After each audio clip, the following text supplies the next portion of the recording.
What if I told you that the biggest obstacle to successful change isn't resistance to new ideas, but the broken system we use to implement those ideas? Welcome back to our series on organizational transformation. I'm diving into part 2 of our journey, where we shift from understanding problems to actually designing solutions that stick. Today we're exploring 3 game-changing concepts that most organizations completely overlook. First, how to turn your biggest skeptics into your strongest advocates. Second, why your change management process itself might be sabotaging your efforts. And third, the hidden psychological barriers that make even simple processes feel impossible to follow. If you've ever wondered why brilliant solutions die in committee meetings, or why users abandon perfectly logical workflows, this video will give you the answers and the tools to fix it. Let's start with the elephant in the room. You can design the most elegant process in the world, validate it with mountains of data, and roll it out with military precision. But if people don't buy into it, it becomes digital shelfware. And here's what most leaders get wrong about buy-in. Buy-in isn't about agreement. It's about ownership. There's a world of difference between someone saying, "I'll try it," and "I helped build it." When people feel excluded from the design process, even the best improvements get met with passive resistance. But when they feel seen, heard, and genuinely involved, they become champions of change. So how do you create that sense of ownership? It starts with mapping your stakeholders, but not the obvious ones. Sure, you need managers and approvers on board, but the real influencers are often hidden in plain sight. The veteran employee who knows every workaround in the system, the administrator who fields all the complaints, the junior staffer who quietly fixes broken steps behind the scenes. I learned this lesson working with a team to redesign a complex workflow. During our stakeholder analysis, we discovered a mid-level coordinator who wasn't on any org chart, but was the go-to person for troubleshooting. Instead of designing around her, we brought her into the process. She became the loudest advocate for the new system because she helped shape it. Here's your first practical strategy. Before launching any change initiative, ask 3 critical questions. Who actually touches this process day to day? Who feels its pain most acutely? And who has the informal power to make or break adoption? Then tailor your engagement to each group. Some stakeholders need hard data to be convinced.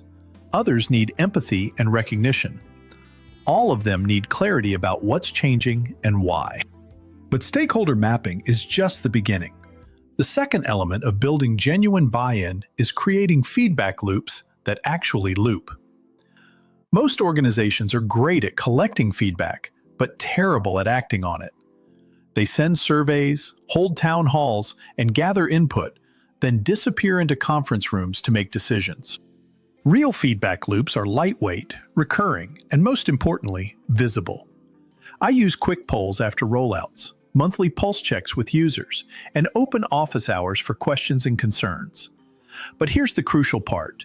You have to show people what you did with their input. I publish regular "You Said, We Did" summaries that highlight specific changes made based on user feedback. After launching a new intake form, we got feedback that the priority field was confusing. We could have dismissed it as user error or added it to a future enhancement list. Instead, we clarified the language within days, added examples, and shared the update in a team-wide email. Adoption jumped 30% the following week. People saw that their voices mattered, so they stayed engaged. The third pillar of building buy-in is making change visible. Most improvement efforts fail quietly. They get proposed, reviewed, shuffled between committees, and eventually shelved without any feedback or closure. This creates a culture where people stop participating because they assume nothing will happen anyway. I fix this by creating transparency at every stage. Dashboards that show request status in real time. Progress boards that highlight wins and celebrate contributions. Monthly showcases where teams demo implemented improvements. When people see that change is actually happening, and that it's worth engaging with, they're more likely to invest their energy. But here's where most organizations hit their next roadblock.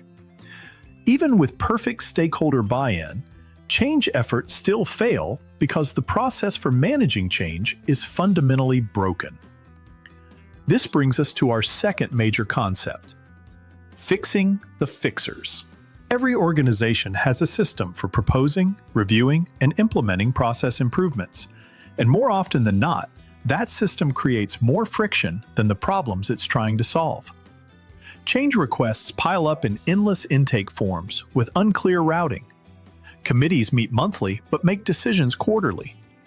Governance layers slow everything down. The very mechanism meant to drive improvement becomes a bottleneck. Here's the irony. We spend enormous energy optimizing individual workflows while ignoring the meta workflow that controls them all. It's like trying to improve traffic flow while refusing to look at the traffic light timing system. I start by mapping the change pipeline, just like any other workflow. How do ideas enter the system? Who reviews them and how often? What criteria determine approval or rejection? How is progress tracked and communicated? When you visualize this process, the problems become obvious. At one company, we discovered that change requests were being routed through 6 different email inboxes before landing with the right team. No wonder people were frustrated. We built a single intake form with smart routing logic and cut turnaround time by 60%. The next step is auditing your governance layer. Governance is important, but when it becomes gatekeeping instead of guidance, it kills momentum. I look for decisions being made at the wrong level, approvals based on habit rather than risk, and meetings that review problems instead of solving them. One team needed approval for every template update, even fixing typos. We created a low-risk change lane with predefined categories that received automatic approval. Productivity jumped, trust improved, and the governance team could focus on truly strategic decisions. The third element is making the change process itself visible. Most improvement efforts fail quietly without feedback or closure. I fix this with status dashboards, regular showcases of implemented improvements, and clear communication about what's happening and when. Now let's tackle the third, and perhaps most overlooked barrier to successful process adoption: cognitive load. This is where psychology meets process design, and where most technical solutions fall apart. Most process maps assume users are robots with perfect memory, infinite patience, and zero distractions. But real people bring real brains to work, and those brains have very real limits. When workflows are cluttered, unclear, or cognitively demanding, users burn out, make mistakes, or simply disengage. Cognitive load comes in 3 flavors. Intrinsic load is the complexity inherent in the task itself. Extraneous load is friction caused by poor design. And germane load is effort that leads to learning and mastery. Good process design minimizes extraneous load while supporting germane load. You'll recognize high cognitive load when you see frequent errors or omissions, users relying on memory instead of system prompts, long onboarding times, email workarounds, and complaints like "this is confusing" or "I always forget that step." These aren't user failures, they're design failures. The first strategy for reducing cognitive load is eliminating visual and instructional clutter. I audit this by asking whether instructions are clear and concise, whether the layout is intuitive, and whether users are forced to scroll, toggle, or guess. Then I simplify using progressive disclosure, replacing long instructions with contextual tooltips, and grouping related fields visually. A form I worked on had 27 fields on one screen. We broke it into 3 logical sections with collapsible panels. Completion rates improved by 40% and error rates dropped by half. The second strategy is building memory into the system instead of expecting users to remember everything. I add smart defaults based on previous entries, inline guidance and examples, and visual cues like icons, color coding, and status indicators. One workflow required users to manually enter department codes. We added a drop-down with recent selections and search functionality. Accuracy improved, and frustration dropped dramatically. The third strategy is designing for flow, not just function. A process can be technically correct and still feel completely wrong. I look for interruptions that break momentum, steps that feel out of sequence, and tasks that require switching between tools or tabs. A report submission process required toggling between 3 different systems. We built a unified interface with embedded links and integrated status tracking. Submission time dropped by 60%. Here's a practical exercise you can do with your team. Choose one high-friction process and observe 3 to 5 users completing it while asking them to narrate their thought process aloud. Note where they hesitate, backtrack, or make guesses. Identify sources of extraneous cognitive load, like unclear labels or missing cues. Then, co-create a redesign plan focused on clarity and flow. This exercise reveals hidden friction points, creates a simplified, user-friendly version of your process, and builds shared understanding of what intuitive really means. Let me bring these concepts together with a real-world example. I worked with an organization whose project approval process was notorious for delays and confusion. Stakeholders complained about black box decisions, requesters abandoned proposals midstream, and approvers felt overwhelmed by unclear submissions. We started by mapping all stakeholders, including hidden influencers like the executive assistant who scheduled review meetings and the IT coordinator who handled system access.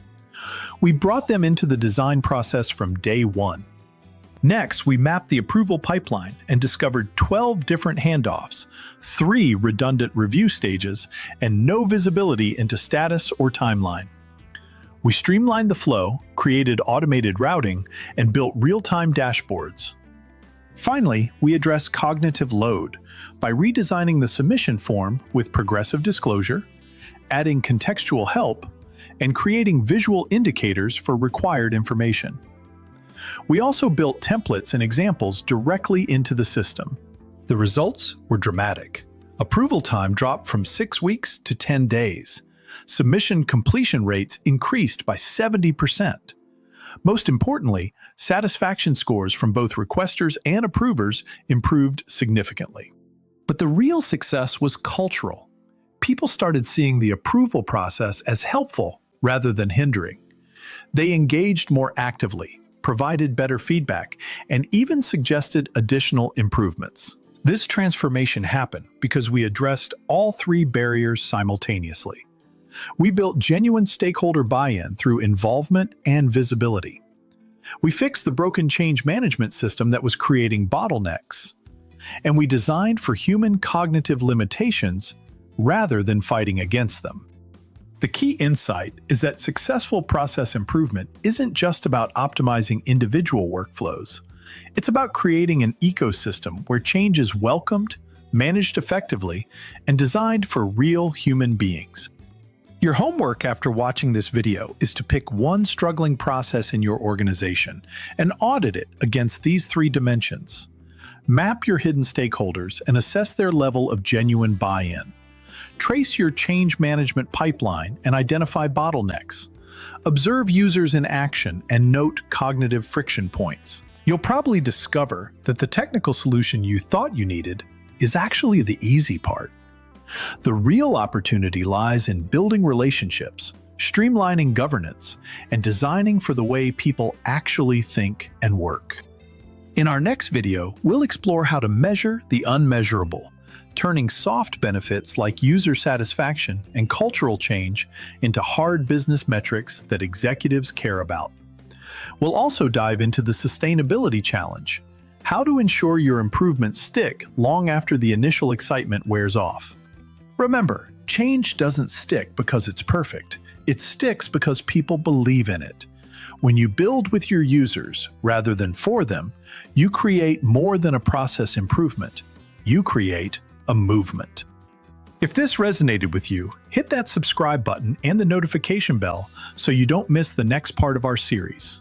Drop a comment about your biggest process improvement challenge, and I'll do my best to address it in future videos. Until next time, keep designing change that actually works.